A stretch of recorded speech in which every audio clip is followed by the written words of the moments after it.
warahmatullahi wabarakatuh. Perkenalkan, nama saya Tasalia Wijayanti Rifai, NIM 43040190113. Di sini saya akan menjelaskan tentang rincian kurikulum guna memenuhi tugas psikologi belajar. Langsung saja ya. Menurut UU nomor 20 tahun 2003 tentang Sistem Pendidikan Nasional, menjelaskan bahwa kurikulum adalah seperangkat rencana dan pengaturan mengenai tujuan, isi dan bahan pelajaran, serta cara yang digunakan sebagai pedoman penyelenggaraan kegiatan pembelajaran untuk mencapai tujuan pendidikan tertentu.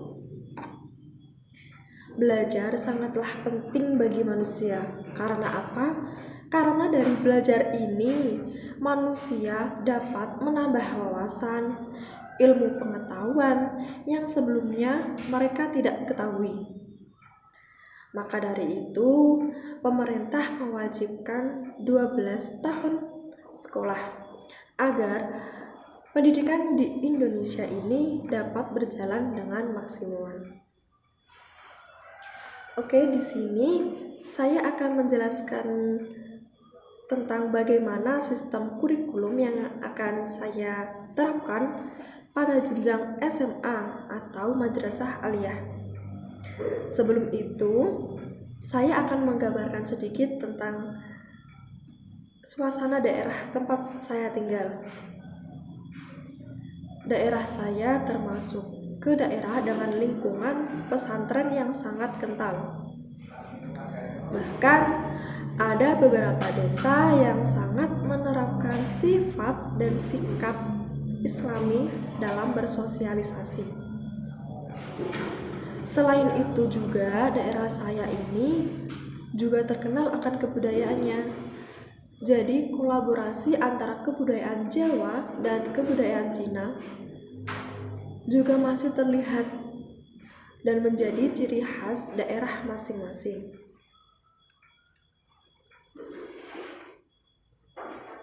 Seperti halnya batik, arsitektur masjid, dan kebudayaan-kebudayaan lainnya. Dari analisis saya terhadap daerah, saya akan membuat kurikulum sekolah berbasis kearifan lokal dengan program sebagai berikut. Yang pertama ada tahfidzul Quran. Yang kedua ada qiraatul kutub. Ketiga ada ekstrakurikuler. Tujuan adanya program tahfidzul Quran ini untuk menunjang peserta didik yang mempunyai niat dan keinginan yang tinggi, atau bahkan peserta didik yang sudah mempunyai hafalannya dapat dimaksimalkan lagi dengan menggunakan program khusus di sekolah ini.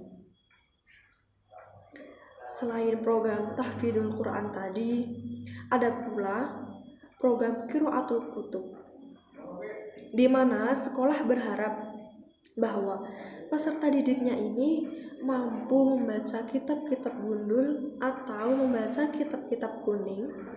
Jadi tujuannya lebih ke pengembangan kemahiran membaca. Di samping itu semua, pengembangan bakat dan minat peserta didik lainnya akan diarahkan ke kegiatan ekstrakurikuler, di mana kegiatan di sekolah peserta didik itu tidak selalu belajar melulu, berhadapan dengan buku dan berhadapan dengan papan tulis, tapi juga dapat mengembangkan potensinya melalui kegiatan-kegiatan luar seperti kegiatan ekstrakurikuler ini. Lalu apa saja kegiatan ekstrakurikuler dalam program ini? Yang pertama ada ekstrakurikuler pramuka. Yang kedua ada membatik. Yang ketiga ada pembuatan kostum karnival, ada basket, voli, futsal, Paskibra, PKS, dan PMR. Jadi, sekolah akan mendukung penuh kegiatan-kegiatan yang mampu mengembangkan potensi yang dimiliki oleh peserta didiknya ini. Di sekolah ini, kita juga akan menerapkan sistem guru, yaitu guru akan diarahkan kembali untuk mengetahui bakat, minat, atau potensi yang dimiliki siswanya agar peserta didik juga tidak bosan dan tidak malas untuk berangkat sekolah. Jadi ketika berangkat sekolah, peserta didik ini mempunyai semangat tinggi karena di sekolah kita memfasilitasi kegiatan-kegiatan yang mampu membuat siswa itu menjadi nyaman untuk bersekolah, ya melalui ekstrakurikuler tadi. Karena gak semua orang, gak semua siswa itu suka belajar gitu. Karena siswa itu mempunyai bakat, mempunyai potensi, mempunyai skill-skill yang berbeda-beda. Jadi kita sebagai guru juga harus mengerti apa yang diinginkan peserta didik, apa yang tidak diinginkannya.